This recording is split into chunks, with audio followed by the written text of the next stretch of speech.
Hey everybody, happy Monday. Today I want to talk about intuition and how sometimes it can kind of get in the way and become a bad thing. Now today's video topic is born out of a question that I received on my Patreon live stream. I think it was like a month or two ago, so I'm going to read it for you. And it says, Kati, I have either been blessed or cursed with a very powerful intuition for other people's feelings. I can often read their emotions before they even feel them themselves. This intuition served me very well as a child. Neither my mother nor father were exactly stable, and being able to predict how they felt saved me from their anger, while my sister endured a great deal of torment from them. This hasn't served me so well as an adult, however. I've become somewhat of a slave to this intuition. Often I have done what others wanted, rather than what I wanted, because I was afraid of the displeasure that I sensed in them.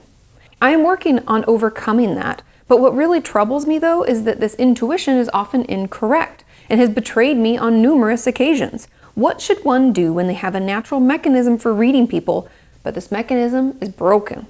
Should I try to ignore my intuition entirely off of logic alone? That seems unnatural. I thought this was a great question because so many of us maybe feel this way. I know personally, as a recovering people pleaser, I will try to sense how other people are feeling and adjust how I act accordingly. And that can be really exhausting. Now, just so we're all on the same page, intuition is the ability to immediately understand something without any conscious reasoning, right? It's almost like a knee-jerk reaction. I can just feel it. I don't have to think about it. I just know it like in my bones. Now, intuition can be a great thing, right? It could save us from hurting someone's feelings or hurting ourselves or making a huge mistake. We can sense things and act accordingly. However, it can get in the way. Like the person who asked this question is saying that their intuition is causing them to walk on eggshells, so afraid that they're going to upset someone in their life or do something that could, in the end, cause them harm. This experience is incredibly common, especially for those of us who come from an abusive household. Like the person who asked this question was talking about, they said that it saved them from being further abused by their parents because they were able to read the room more quickly, and the sister wasn't as lucky. So for those of us who have that in our past, it can behoove us to read people and better navigate how we act so that we don't set them off, right? Also, those of us who have trauma in our background can be very hyper-vigilant, very afraid that we're going to cause that trauma to occur again. And those of us who come from a household of alcohol or drug abuse, we can feel that if we, or think rather, we can think that if we do everything just perfectly, right? If we act in just this certain way, that then we won't upset them and then they won't use again. Spoilers, we're not in control of them. But we think that we are because we think that if we are just perfect or just right, then the abuse or the addiction won't occur. And unfortunately, that follows us into adulthood, right? In our future relationships, we can find ourselves trying to read the emotions or the mood of people in our lives and doing what they want instead of doing what maybe we need. And focusing all of our energy on other people and how they feel and trying to, appropriately react or respond leaves no room for us. It doesn't leave any room in our lives for us to put energy into ourselves or to think about maybe what we want. I've heard from a ton of my patients and viewers alike that growing up in a household like this and walking on eggshells leaves us as an adult feeling like we don't know who we are. I don't know what I like and don't like. I don't know what hobbies I want to do. Even recently, I got a question from a member of our community saying that when their therapist offered these different coping skills and tools and like, which ones do you want to try? She didn't know because she wasn't sure how to select it because she'd never made decisions purely for herself because that's what she needed and wanted. And so all of this energy that we have going out to other people, strangers possibly, right? I'm even guilty. I've talked about this before, going to the grocery store and feeling bad about like if someone seemed in a hurry and I happen to be like looking at the same thing as them and I'm kind of in their way because we have to share public space, I apologize and maybe move out of the way even though now I can't get to the item that I wanted. And I know that might seem like a silly example, but it's just one of the many ways that those of us who try to people please or read other people's emotions can find it hindering us later on. Another unfortunate side effect of this almost overactive intuition is that we have no emotional boundaries. We can be like sponges for other people's feelings and what they're going through. So even if we had a wonderful, happy, easygoing day, we can encounter someone who didn't, and suddenly we feel terrible. We just soak up all of what they're experiencing because we are seeking it out, right? We don't have any healthy boundaries up. Boundaries are down. We are looking out to try to decipher as quickly as possible someone else's mood, which leaves us really vulnerable to kind of catching it. Obviously, having an overactive intuition like this isn't healthy, but that's not to say that we can't care for other people. A lot of us who've grown up as people pleasers and feeling like we're walking on eggshells can struggle to place healthy boundaries. But I'm here to tell you that it is imperative. It's part of your healing. We can check in on people and we can support in the way that we're able, but the one thing that we can't do is we cannot make other people feel better, do better, or get better. We can't.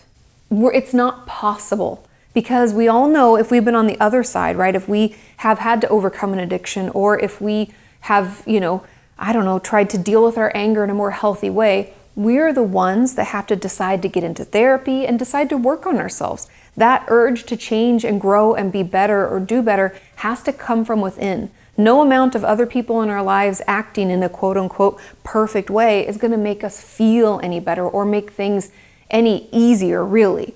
All the work has to come from within. So just keep that in mind, because so often when we're walking on eggshells, reading rooms and trying to guess people's moods ahead of time, we can be wrong.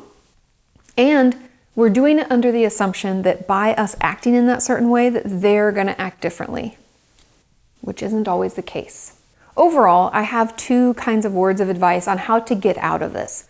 And the first is to just be aware when you're doing it. That was huge for me. When I would recognize that I felt like in the way and I felt the urge to say sorry or to move out of the way when it was actually making things more difficult for me, I just recognized it. Didn't mean I always did better, but just knowing it helps us see all the ways that this is hindering us and can, in my case, help motivate you more for change.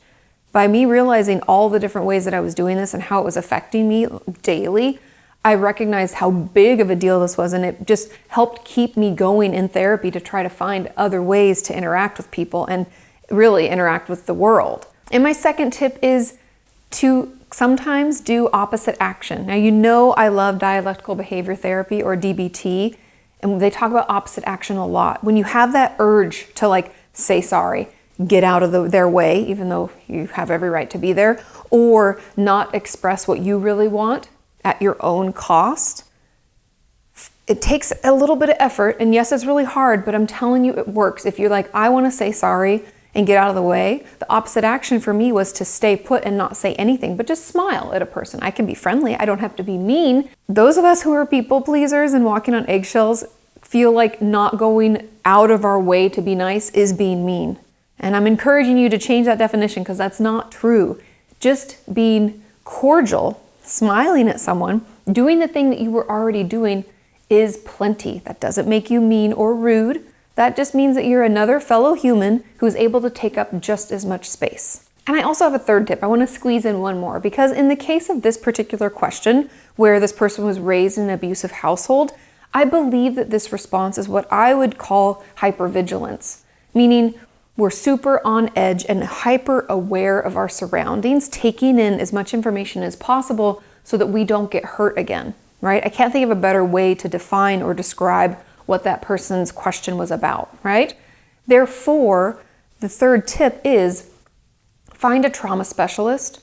Maybe that's EMDR, maybe that's schema, maybe that's talk therapy. There's also somatic experiencing. There are a ton of different trauma therapy modalities that you can get into, but finding a trauma specialist in your area will help you process the trauma and abuse that you sustained as a child, and in turn will help that hypervigilance go down. There are also some basic things that you can do. I've talked about this a lot recently, like full body shakes. If we really shake out, feels silly, actually works. It releases some of that pent up energy, maybe anxiety that comes out of our PTSD response, and can help us feel better. Also, connection with those that we love who really care for us. Healthy relationships, non-abusive relationships can also help us feel better. So those are just a couple things maybe you could do today, but I really think working with a trauma specialist to better manage this PTSD response will help you heal. so that this goes away for good? I hope you found this interesting. This really hit home for me and is why I wanted to take that question from a live stream and turn it into a full video. But I would love to hear your thoughts. Is this something you struggle with? What are some tools and tips and techniques that have worked for you? Please share those in the comments down below, and I will see you next time. Bye.